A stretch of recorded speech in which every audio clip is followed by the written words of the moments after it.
Hey, this is Jim from His Nature Farm, and I want to welcome you back. We are here on our beginning homestead. We've been here about 2 years, and today I'm going to talk to you. I'm going to give you the top 10 tips for building your own home budget friendly. So we are now embarking on the Christmas season, and of course, what happens during Christmas? Well, we have New Year's, and everyone gets all these New Year's resolutions about what they want to do. And I know a lot of you all watch this channel, well, for a lot of reasons. One is you want to be inspired to one day build your own home, have your own homestead, or maybe you just want to watch crazy people do it like us and laugh at us as we make mistakes. Or maybe you really like it and you really want to add to what we're doing and make comments, which is awesome, and we really appreciate all of that. But for you who have contemplated building your own home, doing a homestead, something like this, I think today I want to give you the top 10 tips that I could share with you that I think would be valuable and stuff that we've learned. Now, we haven't gotten everything right, of course. We make a lot of mistakes, as you've kind of seen on the channel. But ultimately, that's how we learn, right? Okay, so number 10 is ensuring that you have family support. So right now I'm in here doing our video, and right behind the camera is my family. So obviously I'm disrupting their life constantly. Well, this whole thing is not just a YouTube channel, but building a home is really a team effort. And that may be the reason why you want to do it. That might be a reason why you just want to build connection with your family, with your kids, with others in your family, and it is a fantastic way to do that. It is great, and it does build bonds prior to taking on a big job such as this. And you may be planning a big house, a little cabin. It doesn't really matter. If you're doing it for homesteading, particularly a place where you're going to live, you really got to make sure that your family is on board, that they are part of this, particularly your spouse, your husband or wife. You really got to make sure that they are on board for what this is going to take. Remember, we're not talking about coming in with a bag full of money and having someone come in and build your house for you and all the furniture's in and you move in and this is some sort of glory days, and nobody can do that pretty much. We're talking about you getting down and dirty and doing it, and it's a lot of work. And it's a lot of pain, sweat, and it's a lot of inconvenience. So your family really needs to be a part. And you really have to discuss this with them. If they're very young, they don't know better, so you're cool. You ain't really got to worry about it. But if they're older, teenagers and older, you really got to talk with them, particularly about having them be involved and what this is going to take. So that's number 10, have your family on board. Number 9, before you engage, you have to really set up your life. You got to be thinking ahead and preparing your life for this sort of thing. You can't be thinking, hey, I'm going to start a new career, or I'm going to start a new hobby, or I'm going to start a business and then build my house at the same time. Things really pretty much need to stop, and you need to be very laser focused. You can't be doing a lot of things. Now, of course, life happens. It does. But you really need to be focused when you're working, and you can't be doing 1,000 different things at once, because either you're not going to get stuff done and you're not going to devote the attention that needs to be given to building the house properly, on budget, and honestly on time, trying to get it done in a fairly timely manner. Okay, number 8, get a storage unit. Either get a storage unit, a building that you can store items in. For one, tools, stuff like that. Of course, we need a place to put our tools and everything else that's safe, that's very close, hopefully on the property, or maybe in a storage unit. And there's something more important to that, and it's really about budgeting. Yes, storage units require a monthly payment, or if you have one built for cash, that's great. But if you can't do that, you might have to make a payment on it. It's worth it, because here's the main reason why. When you're building your house, you really want to be able to go online and purchase items. And when you do that, let's say, for example, you're walking around in Home Depot or a store, or you see the local lumberyard's got a great sale on OSB plywood, and it's cheap. And maybe some of the trend is that it's going to be increasing in price. It is going to be pretty wise if you spend, let's say, half price for OSB plywood Right now it's about 14 bucks. It was up as high as 30 and it was as low as 7. So get a storage building. That's number 8. Okay, number 7 is related to number 8. If you're going to shop and you want to shop online deals, so let's say you got Black Friday coming up and you can get, let's say, door hardware, or you can get hinges, or something that you see, maybe lighting accessories or something like that, and you see it's a Black Friday sale, but you're not going to need it until like April. What are you going to do with it? Well, if you buy it early and store it in that building, you're going to save some money. Remember, what seems like, 20 bucks is no big deal, but when you multiply that over many items, you could save a lot of money. Not only that, you have everything at hand. Let's say you get a good deal on doors. Very cool if you can get a good deal on doors. So that's something that you really need to be thinking of as well. So again, shop online, look at alternative sources. With this stove here, I bought this on Facebook Marketplace. That's going to be related to our number 6, using Facebook Marketplace. Okay? If you do that, particularly with Facebook Marketplace, I want to give you a word of advice on this one. That's why you need a storage building or somewhere to put it. A lot of times, the time you need something and you're looking for it used, you're probably not going to get it because it's going to be very hard to find. Sometimes, like this wood stove came up 6 months before I needed it. And I went out and spent 600 bucks and I bought it. It's probably a $1,200 stove, somewhere around there. So I bought it, I had to put it in storage, I had to store it, save $600. Right? Now, not only that, I also had the stove in storage. I can go measure it. So when I was building the platform, I knew exactly the size. I understood the height. Yes, you can look online, but if you're buying stuff used, you don't know maybe the exact stove you're going to be getting. Number 5, choose affordable materials. Okay, so let's talk about that real briefly with design. If you build a modern home, or you build, and typically homesteaders probably not going to build a modern home, typically more rustic. When you build more rustically, you're going to save money because some of the imperfections in rustic building, because of the product being a little less expensive and your skill, you're not maybe a master wood craftsman, that allows you to save money because you don't have to be as fancy. You don't have to have, there's a lot of fudging you could do in when you build. And you could use a lot of pine. For example, behind me, right here, we have pine 1x6. Now, I bought this from a mill. I didn't buy it from the Home Depot or anything like that. I got it from a mill. And the rustic look, it looks awesome. I love it. Our pine floors, we love it. Took a bit of work. We're obviously got to finish it ourselves, and stuff like that. But that's where you save money. Anytime you start getting into very refined looks and very clean looks, you spend extra money because everything's got to be perfect. So that's what I would say. When you do it, number 5, use affordable materials. Number 4, DIY. Get ready to break your ass because that's what's going to save you money.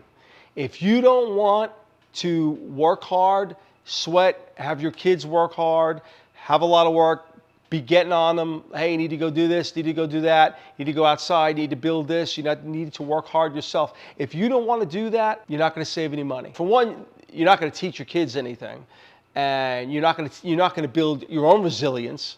But also, if you have to hire it all out and you don't want to work and you don't want to work harder. Now, I'm not saying that. Obviously, you're watching this show. Probably a lot of you work really hard. But I just want to reiterate that point. The more you're willing to work and get dirty and do what you have to do, the more you're going to save. Labor is a huge part. Obviously, we have inflation. Products are very expensive. Some stuff, refrigerators, I can't go build a refrigerator. Got to buy it. Now, ultimately, labor, though, you can really save a lot of money. I'm going to guess we saved $150,000 to $200,000 by building it ourselves. Okay, number 3 is something that is maybe going to sound a little different than it is. I have on here plan accordingly with plans. I don't mean plans like architectural plans. What I mean is that when you're ready to build and you're set your sights and you're saying, I'm going to expend X amount of dollars on lighting, or I'm going to spend X amount of dollars on fixtures, or X amount of dollars on the floor. Do not deviate from that budget too much. Stick on it. Now, this is what's going to happen. You're building your own house. It happens all the time. Happens to people who have other contractors build their house. They walk in the house, they see it all done, and they're like, oh, honey, instead of getting that, we could spend $600 on a chandelier. I know we were going to get the $200 one. I just don't like it. You do that, you're going to be over budget, and because it's going to cost you a fortune. That is a huge deal. Overspending on extras is what's going to hammer you down. Okay, so I was just talking about extras. Sorry about that. We had a microphone issue, so if it's a little low or a little different, I apologize about that. If you're going to do extras, what my suggestion is think of something that you're not going to go back and revisit, something that's hard to replace. If you're going to do siding and you're like saying, well, I really like cedar or I really like hardy board or something like that, but I'm going to do vinyl for now to save money, if you can, don't do that. If you really don't like vinyl, don't do it, because you're not going to replace the vinyl. It's not going to happen. I mean, the cost of that alone after the build, tearing down the old stuff, putting new stuff up, is pretty high. Also, if you're going to do something that, temporarily, you want to use, cheaper lighting fixtures or cheaper faucets, even countertops. If you want to just go with a less expensive countertop right now, that's fine. You can always have them come in and put new countertops in. That's what I mean by planning accordingly. Don't go over budget. Try to remain in your budget. Don't go crazy. I know you're going to fall in love as you're building it. Now you can add stuff, put a closet here or there. That stuff's cheap to do. You want to put a closet in, hey, I realized I have more room in this area, I could put a closet in. No big deal, a door, a little bit more drywall, no problem. Okay, so anyway, that's number 3, plan accordingly. Okay, number 2, even though I said you gotta do it yourself, there are things you probably shouldn't do yourself because it's gonna take you too long. Right here, drywall. This drywall, you can get these guys to come in and do drywall, particularly in a house of this size, almost as cheap as you could buy the drywall for. Sub out the drywall, get it done, get someone else in here who's an expert to do that, because you're not going to walk around on stilts and be doing the ceiling. It's not going to happen unless you're a drywaller. So that's the reality. You can make some changes if you want to do, let's say, lap siding, do some wood siding, tongue and groove. You could do some of that. That could save some money if you want to do that yourself. But you're not going to do drywall, pretty much. So stuff like that, remember, you can bring some subs in. They can be pretty good. Get competitive bids, of course. Get references when you're going to use a sub. Call up a guy. We had a great subcontractor here, and he was really more like a general contractor that helped me out. And he directed me to all these great subs, particularly on our second house down here. So do that, and then with that, related to that in number 2, when they're done, pay them on time. Pay them what they've done. Pay them quickly, because you don't want a bad name, particularly if you're in a smaller town like we are. You don't want a bad name, and particularly you want them to show up if they have to do a repair, or there's some other reason, maybe you want to use them for other project. You don't want the word going out that you either are a person who doesn't pay on time. All right, before I give you number 1, I'm gonna give you a bonus tip, and I'm gonna tell you this is probably one of the best things that I've done throughout this project. I'm going to give you 2 bonuses actually. Do something every day. If you're doing this and you prepared your life and you're like, look, I can devote 2-3 days, or I can devote, if you're going to build your own house for full time, you're going to live in it, and you're building it on a Saturday and a Sunday, probably not going to work. I mean, I'll be honest with you. Unless it's a tiny cabin and you really want to rough it, it's probably not going to work. But if you have, you're able to work part-time, or you took a year off, whatever your circumstances are, remember, even if let's say you come home from work and you come home at 4 o'clock, you could put an hour in. If you could put an hour in each day, put on a doorknob, sweep the floor, pick up some tools, put on some trim, go install a window. Do something every single day, not on Sunday. So that's the Lord's Day. We take time off. We got to spend time with our family, But on 6 days a week, go out there, do something, and you'll be surprised over the course of a year and a half how much that adds up. You'll look back and you realize, wow, I got a lot accomplished, and you saved a lot of money doing that as well. So again, work a little each day. Now, I want to give you another bonus tip, and this is a bold statement. This is actually going to do number 3 and number 8. with the building and with the planning accordingly. When you're looking at very high and expensive items, particularly in kitchens, that's the big one. Kitchens can be extremely expensive. If you can find a kitchen used prior to your build, it's going to sound crazy. You go out, you look online, Facebook Marketplace is great, you see a guy renovating his kitchen, he's got an entire kitchen, he's going to sell the appliances and everything for $3,000, okay? You can buy an entire kitchen with the appliances for $3,000. That's something you're going to want to do, and that's something that's so important. I would plan my house around the kitchen, meaning that I would design the kitchen the way it's sized and the way it's laid out based on the kitchen I bought and I have in my storage building, because that's going to could save you $20,000 doing something like that, easy, and that's a cheap kitchen. You know, this kitchen's now for $100,000, so you could save a ton of money by designing your house around the kitchen, not trying to shoehorn a kitchen you bought used into this plan that you built. If you do that, you're going to save a serious amount of money. Okay, ready for the number one thing: don't be in a rush. If you're in a rush, you're going to spend money. You're going to rush, and you're going to buy that thing that's overpriced. You're not going to wait for a sale. You're not going to wait for the thing on Facebook Marketplace.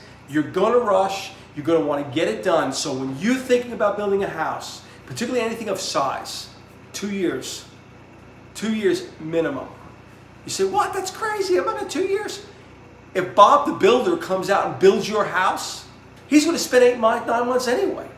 So Bob the builder is going to come and spend 9 months anyway. So what's 2 years? Okay? So the reality is, if you just have patience, if you have patience, live uncomfortable. It's okay. Even if you're living, whether or not you want to live in the house, that's up to you. It's got to be safe. I want to be clear about that. You don't want to build in something that's unsafe. You don't want to live in something that's unsafe. But if you're going to build it, and you could take, particularly in the summer months, or you know, a time of year that's warm out, not that cold, particularly at night, if you do that and you're patient, you're going to save a ton because you're not in a rush. And that's what we did here. We got an initial little loan to get us going, but most of it has been out of pocket because we're doing it as we can. But if you're in a big rush, you're going to get a big old note, going to get that $400,000, and you're going to go out, and yeah, you got a nice house, but you got a big old note. And I don't think any of us really want to do that. That's not what you're doing this for. So that's number one. Don't be in a rush. That's my best tip for you. And one little side note, enjoy the journey. I know it's difficult. I know sometimes we get up in the morning and it's hot or it's cold. I mean, whatever happens, try to enjoy the journey. Stop and smell the roses sometimes. Don't be so strong and so driven that you forget that really the journey is the memories of doing this. And particularly if you're doing it with a family. We've had some great experiences. We've got, one of my daughters is doing a kind of a slideshow kind of thing of our journey, and it's really cool to look back on. So enjoy the journey when you're doing it. Okay, so again, I just thank you for joining us at His Nature Farm. Remember to subscribe, and I want those comments, please. If you have any comments about questions or even things you want to add or input into maybe something that I missed. I know I've missed a lot. I can't cover everything, but maybe we're going to do another video about the land and acquiring that, and and that sort of thing, maybe down the road a little bit. So again, it's just thank you for being with us. Like and subscribe this thing and give us your comments. This is Jim from His Nature Farm, and I want to wish you and your family a blessed day.